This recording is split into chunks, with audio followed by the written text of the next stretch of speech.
இதுவும் சொல்றான். லீ வந்து இப்போ அந்த ஷார்ட் வீடியோ போட்டுட்டு இருக்கான். அது ஆக்சுவலா எடுத்தீங்கன்னா ஒரு புக் படிக்கிறவனுக்கோ இல்ல ஒரு தாயிக்கோ ஒரு பயான் பண்றவனுக்கோ அது வந்து மொக்க கான்செப்ட். ஆனா பவர்ஃபுல்லா மக்கள் மத்தியில ரீச் ஆகுது. இப்போ அது ஒஸ்ட் கான்செப்ட்ல இருக்கிறதுல பெஸ்ட் கான்செப்ட். மக்களுக்கு சிந்தனையில தாக்கம் ஏற்படுத்தணும். இதுதான் வேலை, இதுதான் தாவா. அது நீ எப்படி ஏற்படுத்தினாலும் சரி, அதுக்கு பேர் தாவா. அது நீ நடிச்சு ஏற்படுத்துறியா, நீ பாடி ஏற்படுத்துறியா, நீ வந்து எழுதி ஏற்படுத்துறியா, நீ பேசி ஏற்படுத்துறியா, அதெல்லாம் தெரியாது. அவனுக்கு இந்த சப்ஜெக்ட் புரியணும். அதன் அவன் ஒண்ணுமில்ல, அது போறான் 1 மில்லியன் வியூ போகுது, ஒண்ணுமில்ல. ஒரு பாக்குறான் அவன் என்ன நினைக்கிறான், இஸ்லாத்தை பத்தி ஒரு நல்ல இமேஜ் கிரியேட் ஆகுது. இஸ்லாத்தை பத்தி ஒரு நல்ல இமேஜ் கிரியேட் ஆகுது. இன்னைக்கு மோரல் வேல்யூஸ் வந்து ஃபித்ரத்துங்க, மனித உள்ளத்துல இருக்கக்கூடிய இயற்கையான உணர்வுகள். அது நீங்க இஸ்லாத்தோட எந்த பாயிண்ட் கொண்டு போய் வச்சாலும் அது டச் பண்ணும். அதான் அந்த ஷார்ட் வீடியோஸ்ல நிறைய டச் பண்றாங்கல்ல, அது மாதிரி நம்மளால ட்ரை பண்ணலாம். அதான் சொல்றேன், வேலை செய்யணும்னு உங்களுக்கு உணர்வு வரணும்.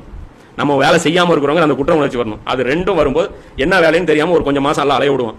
அதுக்கப்புறம் ஒரு கட்டம் வரும்போது என்ன வேலை செய்யறதுன்னு புரிய வைப்பான். அதுக்கப்புறம் நீங்க அதை பிடிச்சிட்டு போய்கிட்டே இருக்கணும். மற்ற எந்த துணியா அதுக்காக நிறைய விஷயங்கள் இழக்க வேண்டியது வரும். அதெல்லாம் காம்ப்ரமைஸ் பண்ணிக்கிட்டு போய்கிட்டே இருக்கணும்.